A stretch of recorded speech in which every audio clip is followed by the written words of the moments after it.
right, guys, we're gonna go over a funny one today. Okay, I'd heard about this like last year, right, and it just kind of come up again, so I revisited it. And that the whole idea was litter boxes in schools. Kids were identifying as furries or identifying as cats and wanted a litter box in school. And I was like, that doesn't make. Now, we went through this in the 80s. Okay, this was long before internet. Okay, long before TikTok or YouTube or even internet in the home. We didn't even have computers. And there was the news, but they didn't really include stuff like this, right? Not so much, but it went around word of mouth mostly, right? Now, there was one I remember, one fantastic, and you always kind of know these stories if you pay attention, because there's a little bit of like believableness, if that's a word.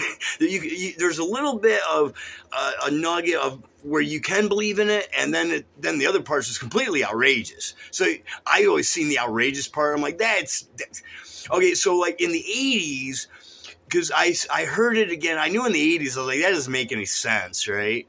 And for a couple reasons. And then it happened again in the 90s, okay? So the story was, and it went around in the 80s with Rod Stewart, and then it was recycled again. I don't know who else, but I know I heard about Alanis Morissette, right? Rod Stewart in the 80s, Alanis Morissette in the 90s. And the story was that supposedly they were performing oral stuff on people, and they got so much stuff in their stomach that they had to go to the hospital and get it pumped out. I'm like, what? That doesn't sound likely at all, right? And in the 80s, I heard that about Rod Stewart. I'm like, what? I'm like, well, first of all, I was like a teenager, and I don't care. I didn't really give two shits about Rod Stewart. I like a couple of the songs, but other than that, if he wants to go do stuff with other people and do that or whatever, I don't care, But then I heard it recycled again with Alanis Morissette in the 90s, and I was telling everybody, that's horseshit. I remember that one going around the 80s, so try again, So here we are again in the 2020s, right? And we're talking about the litter box thing. Now, I don't know how this started. I don't know how these start, right? I'm kind of curious, actually, if anybody knows how this actually did get started. Now, I guess somewhere they're blaming political stuff on it, political people. And now I've seen some videos. I just did some research, and I read some, and I watched a couple videos. And these representatives, are actually talking about this.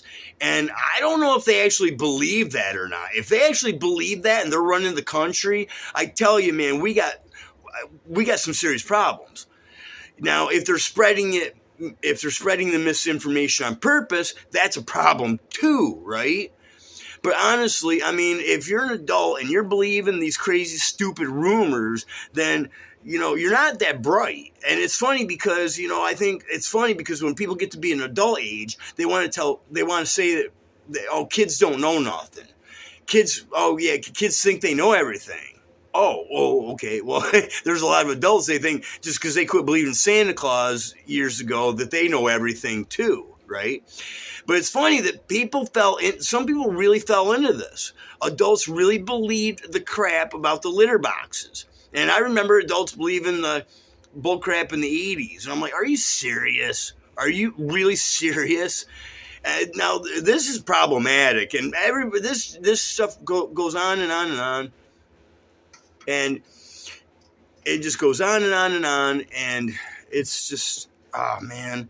I can't believe that adults would believe these things. And then they perpetuate it, and her telling, I can only assume where it came from was kids messing around. I don't know why adults would grab onto that and think it's real, but I would say it's just kids messing around and trolling adults, and it worked. But if adults are actually believing this and perpetuating this, man, and they're running the country, we got some issues. We got some fucking issues, man. Let me tell you, because I see those little things and people believe them all the time. And I look at them like, man, I'm telling you.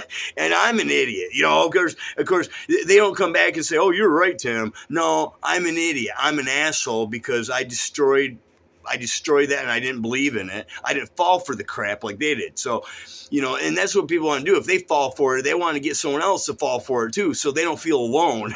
So I don't mind being alone and not falling for that shit.